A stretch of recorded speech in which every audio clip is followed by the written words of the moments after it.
बिस्मिल्लाहिर्रहमानिर्रहीम। अस्सलामुअलैकुम। Zara news HD में खुशामदीद। मैं हूँ आपके साथ आयशा अहमद। नजर डालते हैं आज के बुलेटिन पर।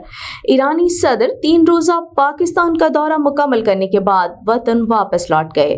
पाकिस्तान आमद पर इस्लामाबाद में वफाकी वजीर हाउसिंग मियां रियाज हुसैन पीरजादा ने एयरपोर्ट पर उनका इस्तकबाल किया और PM ऑफिस में वजीर आजम शहबाज शरीफ से मुलाकात हुई। दोनों ममालिक के दरमियान अहम उमूर पर तबादला ख्याल किया गया।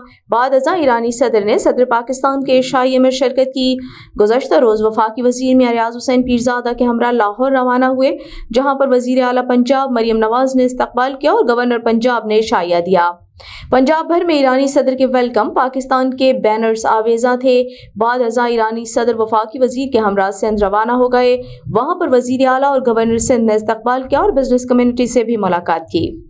ईरानी सदर ने वतन वापस जाते हुए वफाकी वजीर मियां रियाज हुसैन पीरजादा से गुफ्तगू करते हुए कहा कि पाकिस्तान से मोहब्बत का पैगाम लेकर जा रहा हूँ। 3 दिन ये एहसास भी नहीं हुआ कि मैं दूसरे मुल्क में हूँ। ईरानी सदर को कराची से वफाकी वजीर मियां रियाज हुसैन पीरजादा और वजीर आला सिंध ने अलविदा किया।